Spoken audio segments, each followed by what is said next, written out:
ওহ, যারা এসব বুঝতে পারবে তারাই তো এসে পৌঁছলো না এখনো। কি জানে আর কতক্ষণ অপেক্ষা করতে হবে।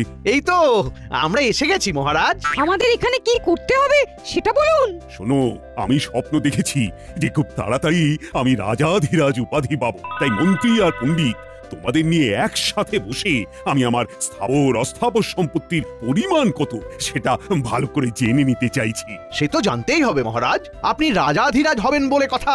আপনার সম্পত্তির বহর শুনেই তো অন্য রাজাদের ঘুম উড়ে যাবে। তাই চটপট সব দেখে একটা পরিমাপ কর দেখি। কিন্তু এই বিষয়ে তড়িঘড়ি করা কি সমীচীন হবে মহারাজ? জটিল হিসাব যে সময় সাপেক্ষ।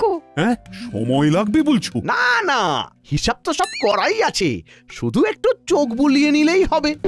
হ্যাঁ, মানে তাহলে তো হয়েই গেল, আর দেরি হবে না, তৎক্ষণাৎ হয়ে যাবে। হয়ে যাবে না, বলো হয়ে গেছে।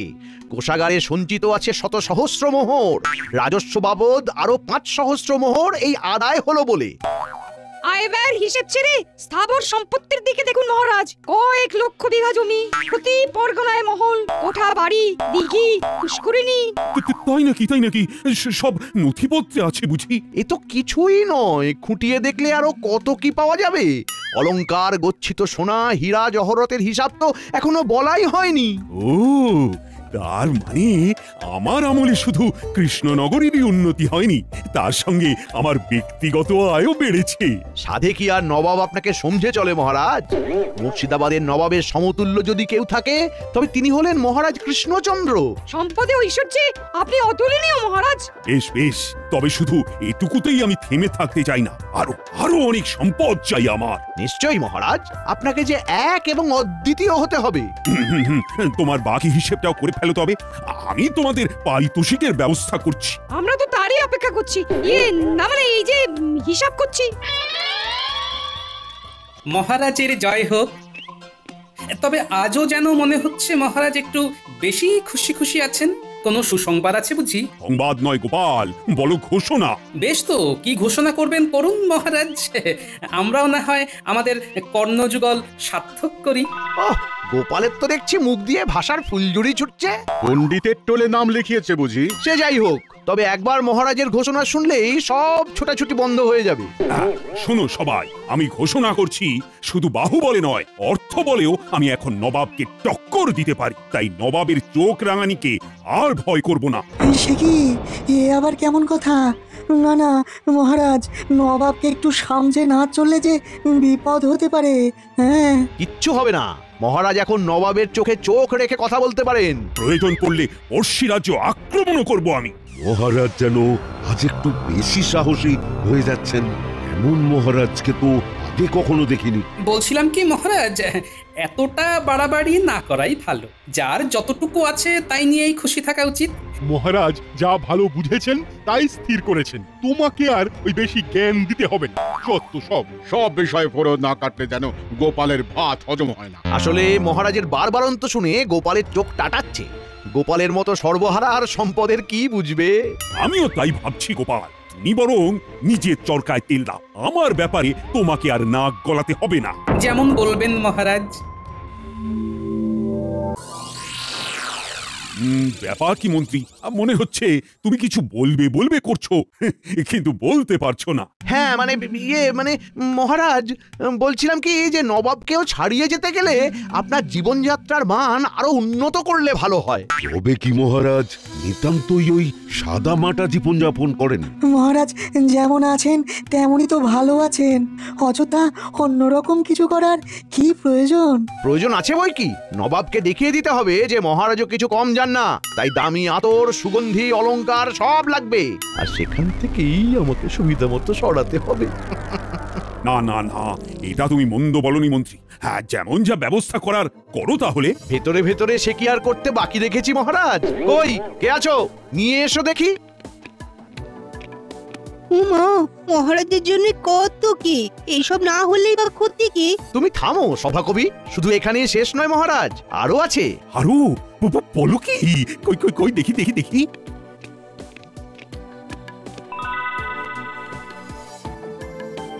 শুধু আপনার জন্য মহারাজ। না না, মন্ত্রী মশাইয়ের কাজে কোনো ত্রুটি নেই, সব ব্যবস্থা কেমন গুছিয়ে করেছেন। হ্যাঁ সে কি আর এমনি এমনি করেছি? এই তালে যা হাতানোর তাও হাতিয়ে নিয়েছি। না, এবার যেন ভেতরে ভেতরে বেশ একটা উত্তেজনা বোধ করছি। মনটা একেবারে চনমন চনমন করছে। তোমরা কি দেখছো মহারাজ দিনকে দিন কেমন যেন পাল্টে যাচ্ছেন, কেমন যেন অন্যরকম।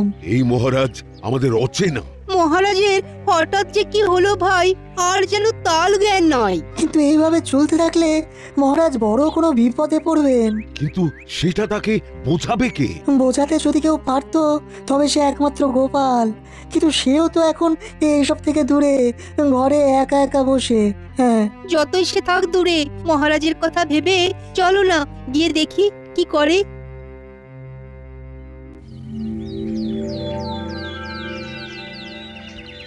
ও গোপাল দাদু, তোমার কি হয়েছে বলো তো? সারাদিন কেমন যেন মন খারাপ করে ঘরে বসে থাকো আজকাল। এটা কিন্তু গুলটে ঠিক বলেছে না। আমাদের তুমি গল্প বলো আর না মজা করো। তোদের এরকম মনে হচ্ছে বুঝি? তা তোরা আমার মুখ দেখেই মনের কথা বুঝে গেলি? হ্যাঁ, আমরা সব বুঝতে পারি, সেই জন্যই তো বলছি মন খারাপ করে বসে না থেকে আমাদের পড়াও দেখি। হ্যাঁ হ্যাঁ, গোপাল দাদু পড়ালে আমাদের খুব তাড়াতাড়ি পড়া মুখস্থ হয়ে যায়। হবে না কেন? গোপাল দাদু তো বুদ্ধির রাজা, তাই বুদ্ধি করেই আমাদেরও বুদ্ধি বাড়িয়ে দেয়। বটে, তোরাও দেখছি ভালোই তোল্লাই দিতে শিখে গেছিস।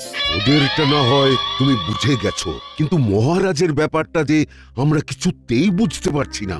সত্যি কি করেছে কি হয়ে গেল। যদি কিছু পারো তবে তুমি কিছু করো, না হলে তো শুধু মহারাজে নয়, এই বুঝি গোটা কৃষ্ণনগরেরই ক্ষতি হয়। বেশ বেশ, দেখছি তবে কি করে কি করা যায়।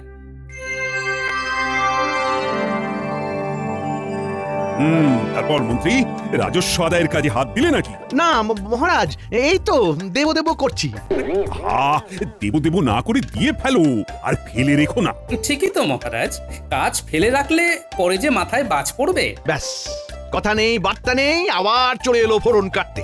এই যে গোপাল, নিজের মতো করে আসছো, নিজের মতো করে যাচ্ছ, এটা কিন্তু ভালো হচ্ছে না। সে যাই হোক, এখন কি চাই সেটা বল। চাইতেই তো এসেছে মহারাজ, না হলে কি আর এমনি এমনি আসে? তবে যত যাই দিন মহারাজ, কোনো কিছু দিয়ে এই গোপালের দারিদ্রতা ঘুচবে না। গোপাল থাকে তো ওই খড়ের চালের ঘরে, আর পরে ওই একটা ধুতি আর একটা ফতুয়া। ওর আবার কি চাই মহারাজ? বিলক্ষণ, এর থেকে বেশি দিলে ওর সহ্য হবে না। তবে মহারাজ, আপনি যে এখন দিন দরিদ্রের দান ধ্যান করা বন্ধ করে দিয়েছেন, সে কথা কি গোপালের কানে গেছে? শোনো গোপাল, এই খাম্বাজ রাজা, বর্ধমানের রাজা, উৎকলের রাজারা বিভিন্ন সাহায্য চাইছে, আমি কিন্তু তাতে কর্ণপাত করছি না। আমাকে আপনারা যত যাই বলুন, তবুও বলছি আরেকবার ভেবে দেখুন, যেমন যা করছেন কাজটা কিন্তু ভালো হচ্ছে না। তা তুমি কি আমায় সতর্ক করতে এসেছো, আর ভাবছো তোমার কথায় আমি সুরসুর করে আমার সব স্বপ্ন জলাঞ্জলি দিয়ে দেব? সে গুড়ে বালি। তাই তুমি হাতে তালি দিতে দিতে নিজের রাস্তা দেখো এবার। বেশ, আপনি যেমন বলবেন মহারাজ। প্রণাম মহারাজ। আবার এসেছো গোপাল? কেন মহারাজ, আমাকে কি আসতে নেই, নাকি আপনাকে আমার মুখ দেখতে নেই? এই মরেছে, এবার কি বলি আমি? আমি শুধু ভাবছি, বারবার তাড়িয়ে দেওয়া সত্ত্বেও গোপাল কেন আবার ফিরে ফিরে আসছে। আমার তো মনে হয় বারবার অপমানিত হতে।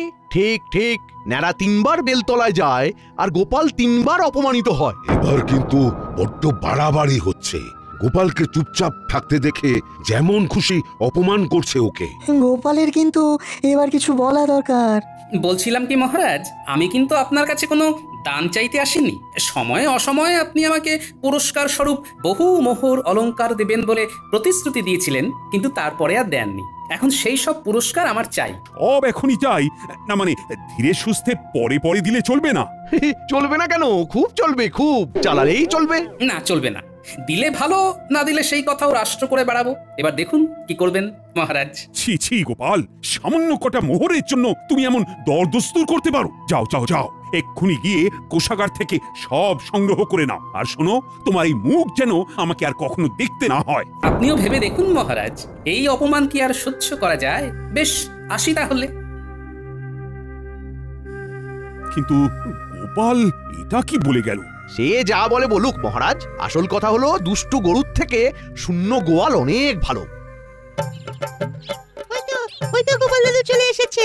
আমরা তো তোমার জন্যই অপেক্ষা করছিলাম, তুমি বললে যে আমাদের পড়াবে। এই দেখো দেখো আমরা বই খাতা কলম নিয়ে বসে আছি সেই কখন থেকে। ভালোই হয়েছে, এবার তো বাকি কাজটা তোদের দিয়েই করতে হবে। কি সব কাজের কথা বলছো বলো তো? তার মানে পড়ালেখা হবে না? হবে তো, তবে এবার লেখা পড়া হবে। লিখবো আমি আর পড়বে অন্য কেউ। দে দে কাগজ কলমখানা দে দেখি, চটপট লিখে ফেলি। নে এবার এই চিঠিখানা রাজবৈদ্যর হাতে তুলে দে গিয়ে, যা। আর শোন, একটা কথা তোদের কানে কানে বলি। কি বলছো কি গোপাল দাদু? দাদু যা বলছে ভেবে চিন্তেই বলছে নিশ্চয়ই। চল আমরা দাদুর কথা মতো কাজ করি।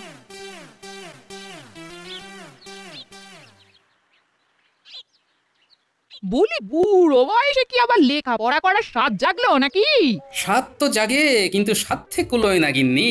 সে কি আর আমি জানি না, তবে ওদিকে কি খবর?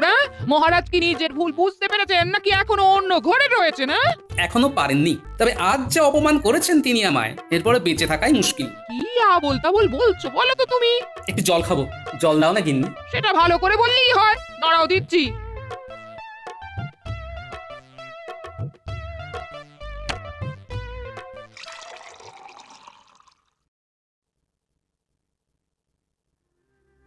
ও মা গো, কি হলো গো? ও গো, কে কোথায় আছো গো? মানুষটা তো এক্ষুনি বসেছিল, তারপরে না না না, আমি বরং বৈদ্যকে ডেকে আনি গিয়ে।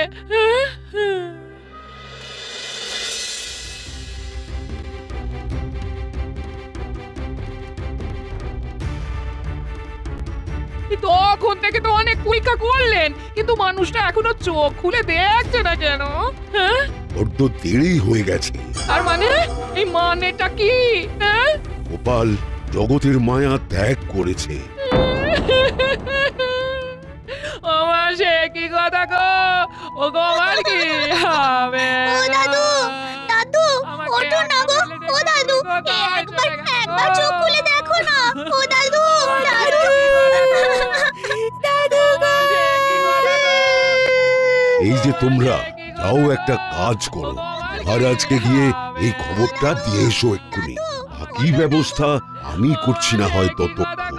গোপাল দাদু আর নেই মহারাজ, দাদু আমাদের ছেড়ে চলে গেছে।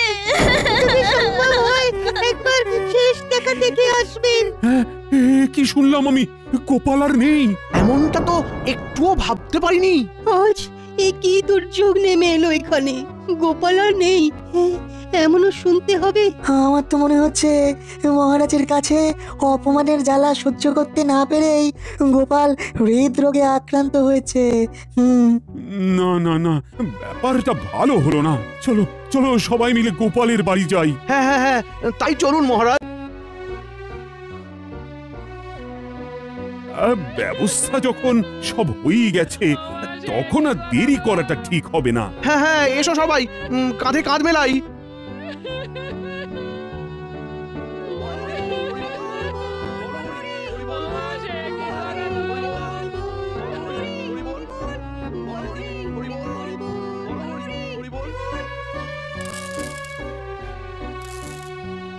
গোপালের দেহ কারা কাঁধে করে নিয়ে যাচ্ছে? হ্যাঁ হ্যাঁ, হয়তো মন্ত্রী, সেনাপতি, জ্যোতিষী আর পণ্ডিত। আসলে গোপালের এই শেষ যাত্রা আমাদের কিছু শিক্ষা দিয়ে যাচ্ছে মহারাজ। এই যে দেখুন, যারা গোপালকে সহ্য করতে পারত না, এখন তাদেরই কাঁধে গোপাল যাচ্ছে। তার মানে শেষ পর্যন্ত কেউই কারোর শত্রু থাকে না, সবাই মান অভিমান ভুলে কাঁধে কাঁধ মিলিয়ে পার করে দেয়। তাই তো, এই দৃশ্য তো সেই কথাই বলছে। আর ওই যে মোহর আর অলংকার ছড়িয়ে যাচ্ছে, সেটাও বুঝিয়ে দেয় যে এই অর্থ, সমৃদ্ধি সবই ফেলে একসময় চলে যেতে হবে। কি ভীষণ সত্যি। দুটো খালি হাতও বুঝিয়ে দিচ্ছে, খালি হাতেই আমরা সংসারে এসেছিলাম, আর খালি হাতেই আমাদের যেতে হবে। কে বলেছে গোপাল ফিরবে না? মহারাজ চাইলে গোপাল ফিরেও আসতে পারে, আর রাজসভাতেও যেতে পারে। তার মানে গোপাল, তুমি মারা যাওনি? দেখো গোপাল মরেনি। তবে সবটাই যে গোপাল ওই চিঠি লিখে আমাকে আগেই জানিয়ে গেছিল, সেটা তো আর মহারাজকে বলিনি। আরে